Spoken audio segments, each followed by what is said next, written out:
Hello，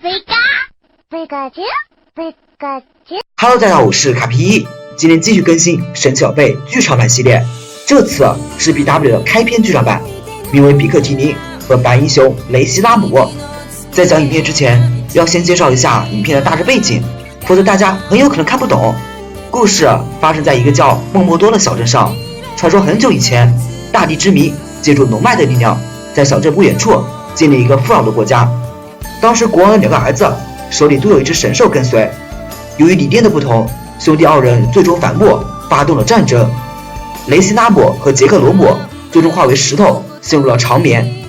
而这场战斗直接带来的后果就是龙脉的混乱。当时国王利用比克提尼的力量，将大地之剑，也就是这座城堡搬到了现在的位置，并制造了结界，才阻止了这场灾难。但是付出的代价也是惨重的，国王去世，大地之谜相继离散。而现在一个名叫德雷多的青年人，为了实现他母亲的愿望，正前往各地，想要召回四处分散的大地之谜。故事的开始就是他想要召集一群大地之谜回去，但是他们却怎么也不肯。而这个时候却突然发生一场自然灾难，德雷多召唤出了杰克罗姆，保护了村落。与此同时，小镇一行人正赶往一个小镇，在一个悬崖边上遇到一对被困的4季鹿，小镇前去援救。在这个过程中，被比克提尼赋予了力量，突然做到了常人根本无法做到的事情。这个小镇的人就遇到了德雷多，在他的带领下，小镇的人正式来到了城镇，并在镇上参加了收获季的比赛。在这场大赛上，因为比克提尼的关系，所以小镇宝可梦每当陷入不利的时候，都会突然爆发出一股强大的力量，从而打败对手。这种异常的现象被德雷多的妹妹卡丽塔发现了，因为她的关系，小镇的人才知道了比克提尼的存在，并且和比克提尼成为了好朋友。在玩耍中，小镇想带比克提尼到城镇外面去，却不料比克提尼因为结界关系根本出不去。后来才得知，比克提尼最大的愿望就是想去海边看看，小镇立马就答应了。然而第2天，德雷多就开始自己的计划了。他认为只要将城堡缩回原来的地方，那么大地之乡就会完全复活，大地之谜也就会自动回来。于是他设计引来了比克提尼，然后利用他的力量将城堡升空。察觉到比克提尼的痛苦后，小镇等人前去阻止，但这个时候杰克罗姆突然出现，小镇被打晕了过去。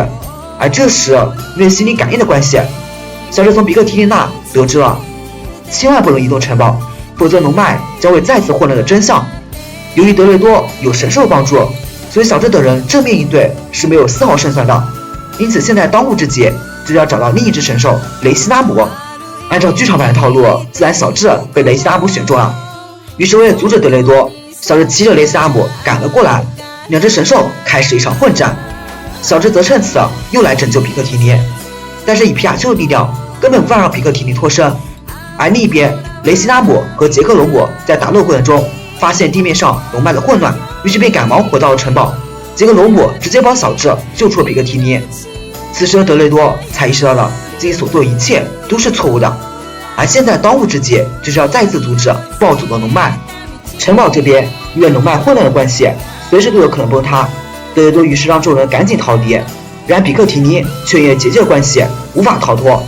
不忍心留下比克提尼一人的小智便和皮卡丘一起流落了下来。